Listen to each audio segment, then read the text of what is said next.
Bien, c'est parti. Alors, je continue les vidéos sur l'outil Orange Data Mining. On voit ici le site web, hein, voilà. Et dans cette vidéo-ci, je vais parler de la comparaison de modèles. Donc, on doit aboutir à ce type de workflow, hein, c'est ça l'idée, hein. Voilà, bon, du coup, je vais le cacher, hein. Mais on va essayer de le reproduire, c'est ça l'idée, hein. Comparaison des modèles, des modèles prédictifs, c'est ça l'idée. Alors, resituons un peu les choses rapidement. On a commencé les cours, là, on va entamer la deuxième semaine en master. Et dans mes enseignements, là, bon, on travaille beaucoup sur la mise à niveau et la remise à niveau. Voilà. D'une part sur les outils, sur la programmation notamment informatique, hein, Python et R, voilà. Et dans le même temps également, je fais une remise à niveau sur le machine learning. Alors, sur les méthodes de machine learning, hein, les différentes méthodes de machine learning. Alors, comme en début d'année, le niveau est encore un peu hétérogène, pour cette partie machine learning, j'utilise des outils no-code, low-code. Alors, je privilégie Nime principalement, hein. J'ai beaucoup parlé de Nime, voilà.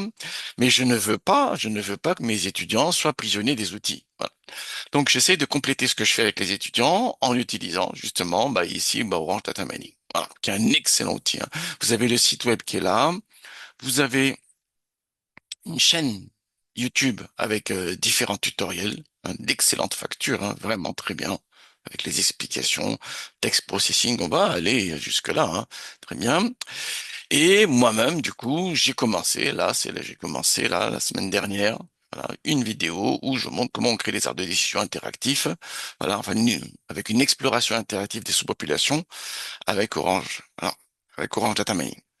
Alors, la comparaison des modèles prédictifs, ça, c'est quelque chose, ça fait partie du job du data scientist, du machine learner, si vous voulez. Très bien. Alors, je vais faire une séance là-dessus avec les étudiants. Un peu plus tard, mais la semaine prochaine, en fait. Voilà. Un peu plus tard, la semaine prochaine, en gros. Et là, comme après 3 semaines de cours, ça va, le niveau en Python, là, ils sont tapés 6 séances de Python, 6 séances de R, voire 7 même. Voilà, donc c'est bon, hein, le niveau, maintenant, ça y est, ils tiennent la route. Et là, pour le coup, je vais le faire, mais je vais le faire en utilisant Python cette fois-ci et en privilégiant la librairie MLflow. Voilà. Mais ce que je fais par ailleurs avec Naim, ce que je fais ici avec MLflow, on peut le faire avec Orange Data Mining. C'est ça l'idée, hein. Et c'est ce qu'on va voir ici. On va comparer les arbres, la régression logistique, les random forest et les SVM. C'est ça l'idée, hein. Et voir qui est le meilleur sur notre base de données. Alors la base expérimentale que je vais utiliser, c'est une base extrêmement connue, c'est un dataset qui est extrêmement connu, c'est la base des spams qui est là. On veut prédire la teneur d'un message, est-ce que c'est un spam ou pas un spam, en fonction des caractéristiques du message, hein. Donc les données sont là, hein, j'ouvre rapidement ici. Donc chaque ligne représente un message.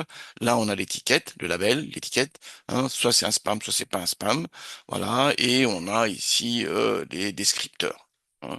Donc la fréquence du terme make, la fréquence du adresse, ainsi de suite, c'est une fréquence relative, hein, la pondération qui est utilisée. Voilà. Bon, c'est pas le plus important. Le plus important, c'est le processus de comparaison et le reporting qui en découle. C'est ça le plus important ici, hein. Voilà. Mais bon, on manipule des données, vaut mieux qu'on pense qu'on est en train de manipuler. On est d'accord là-dessus, hein. Mais bon, c'est surtout une marge benchmark. Bien. Alors, du coup, je vais lancer Orange, hein. Voilà. Tac. Et une fois qu'il est lancé, on pourra voir. Donc, je vais créer un nouveau workflow, hein. Donc, je fais ici, hein, il a ouvert Orange. Je crée un nouveau workflow. Une fois qu'il est ouvert, voilà, on va faire les différentes étapes. Les étapes, c'est toujours les mêmes, hein. C'est d'abord, j'importe les données. Voilà. Donc, je prends CSV import, hein, et je sélectionne la base.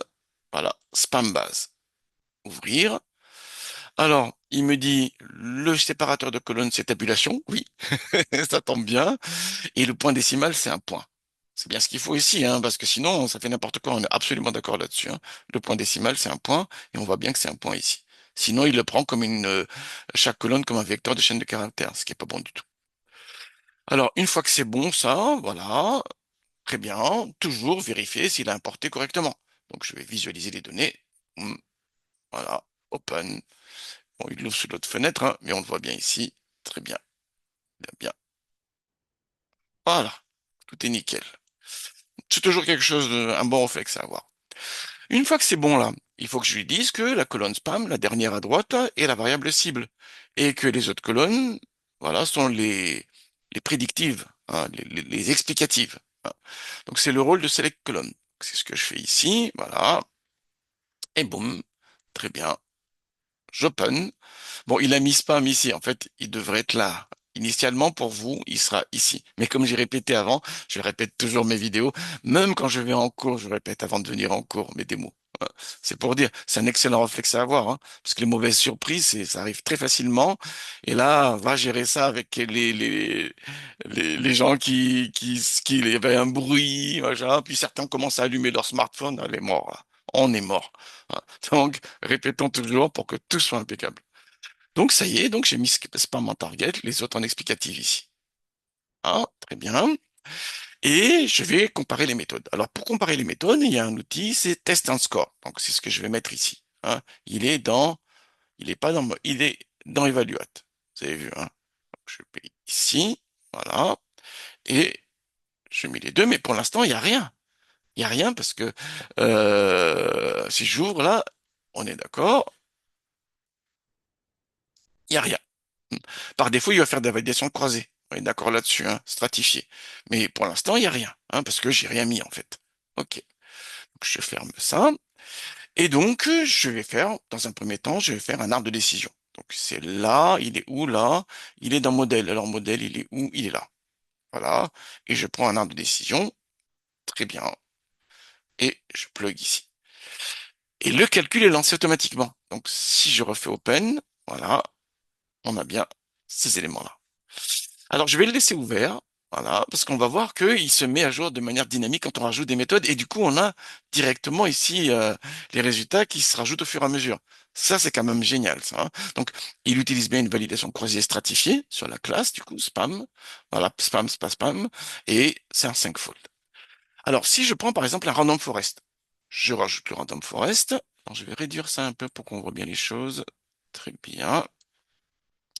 Et tout ça, là, voilà, hop là. Je rajoute un random forest. Je le mets là et je le plug. Hum, Et vous avez vu, il le rajoute automatiquement. C'est génialissime, hein. Je, je m'extasie. Et pour avoir moi-même programmé des outils de machine learning, je peux vous dire le boulot qu'il y a derrière. Alors là, pour le coup, je mesure parfaitement le boulot qu'il y a derrière. Hein. C'est assez bluffant. Et donc là, on voit que Random Forest, sur mon dataset, là, avec une validation croisée, mon Random Forest, il est meilleur, en fait, que l'arbre de décision. Hein. Là, on a une accuracy de 94%, voilà, et euh, pour l'arbre, c'est 86%. Alors, pour l'AUC et tout ça, on peut choisir la modalité cible. La modalité cible. Donc, c'est spam yes. Voilà. Et du coup, on a la valeur de l'AUC ici. Hein, l'air sous la courbe avec une courbe ROC. Voilà. Ou bien également, on a le F1 score. On peut avoir aussi le F1 score. Mais il faut bien spécifier la variable, la modalité cible. Hein. Et elle est binaire ici, donc la modalité cible, c'est yes. D'accord. Très bien. Donc, on voit hein, qu'il est meilleur. Alors, si je prends, par exemple, une régression logistique. Ah, très bien. Je le plug et vous avez les calculs qui se font automatiquement. Un peu plus lent, en fait, il va faire un reach par défaut. Hein, voilà. Et voilà. On a très bien. Hmm. La régression logistique a une accuracy de 92% et un F-score, F1 score de 89, 0,89. Voilà, un peu en dessous. Donc on peut trier là, hein, on peut trier de manière décroissante. Donc la random forest est meilleure, ainsi de suite, ainsi de suite. Voilà. Alors 2%, est-ce qu'il faut s'énerver là-dessus? Bah, là, la question se pose, hein, généralement, mais ça, je vais pas aller là-dessus, mais c'est une question qui peut se poser. Alors, très bien. Du coup, si je mets par exemple un SVM, voilà, donc je le mets là, très bien, et je le mets là, très bien. Donc il est en train de faire, voilà, et le SVM, il n'est pas bon du tout ici. Alors ça peut étonner, ça, en se disant, mais attends, qu'est-ce qui se passe? Voilà. Alors, quel est le paramétrage par défaut? Parce que, bon, là, ici, les paramétrages, on les voit à peu près. Hein. On n'a pas vu le nombre d'arbres dans Random Forest. Hein. Peut-être que c'est intéressant de le voir. Mais bon, allons-y ici. Alors, par défaut, ce qu'il utilise, c'est un sigmoïde. Vous avez vu, hein? Un sigmoïde. OK. Alors, si je prends, par exemple, un RBF ou un linéaire, voilà. Boum, je change mon paramètre. On voit tout de suite. Ah bah, c'est encore pire. Ce qui est étonnant, hein, comment ça se fait qu'un SVM linéaire soit nettement moins bon qu'une régression logistique qui est aussi un classifieur linéaire? Ben, ça, c'est une question qui peut se poser. C'est le genre de question que je vais poser aux étudiants quand ils présentent les résultats, hein. Parce que c'est bien, c'est vite fait, c'est bien de faire joujou, hein, comme je fais ici. Si je prends RBF, voilà, le calcul va changer. C'est sympa de faire joujou, on est d'accord là-dessus, hein. Mais après, il faut expliquer comment ça se fait. Alors, ça peut être un problème d'échelle des variables, ça peut être, je sais pas. Mais en tout cas, il faut l'expliquer, hein. C'est exactement ce que j'attends des étudiants. Moi, ce que je veux montrer dans la vidéo, c'est regarder. En changeant les paramètres, il refait des calculs dynamiquement. Excellent, ça. Hein. Par exemple, si je veux régulariser un peu plus, voilà, au lieu de mettre 1 ici, je mets 0, voilà, 5. Voilà. Très bien, et on a les différents éléments qui apparaissent ici. D'accord? C'est ça l'intérêt de l'affaire. C'est génial, c'est génial. Alors, là où c'est intéressant, c'est qu'on peut extraire les résultats. On peut faire un rapport à partir des résultats. Donc c'est ici, là, clique, File, Report. Voilà, donc je clique dessus. On a un rapport qui apparaît comme ceci. Voilà, très bien.